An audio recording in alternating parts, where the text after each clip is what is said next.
Just in case you're not aware of how big these signs actually are, this should put it into perspective. The following footage of the aftermath of Hurricane Michael may be upsetting. Viewer discretion is advised.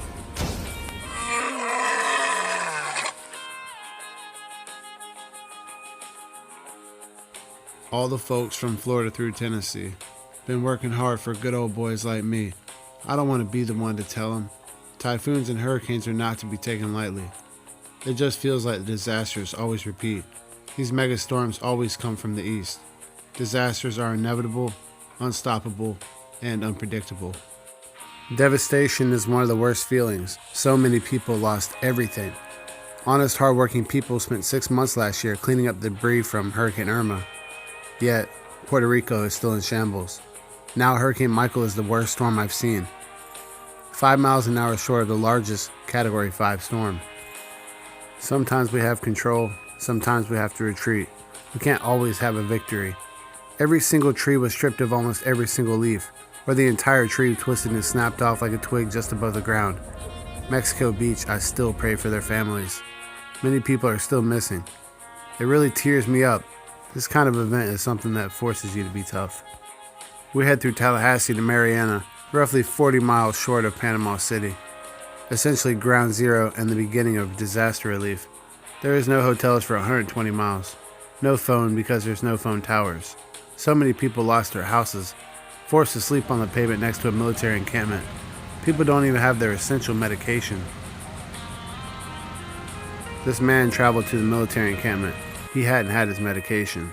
There was an altercation and the cops threatened to taser him. They handcuffed the man and tried to calm him for 2 hours.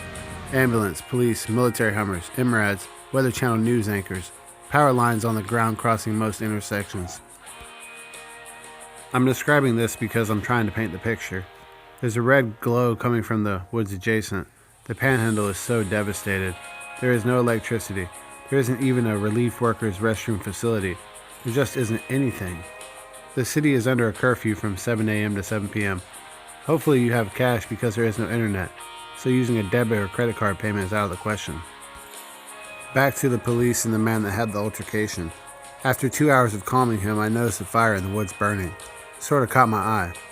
However, it wasn't like something that caught me by surprise. I mean, I was standing there next to several other guys. Police lights, devastation is the only sight.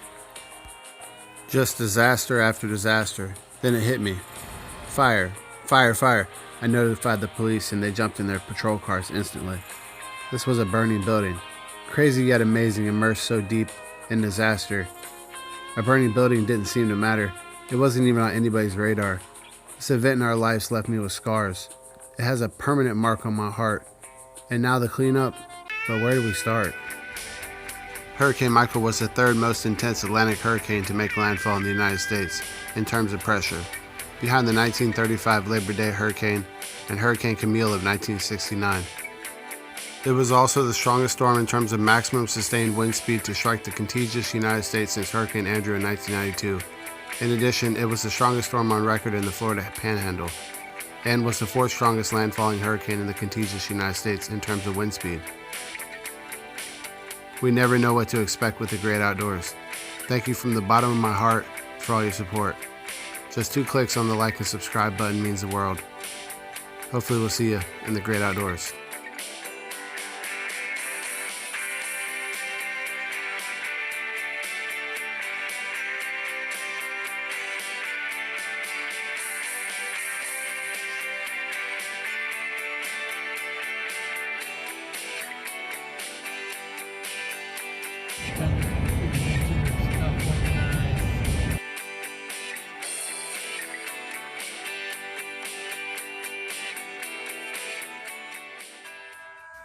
When I was a child, I remember my father finding a yellow rat snake in our birdhouse.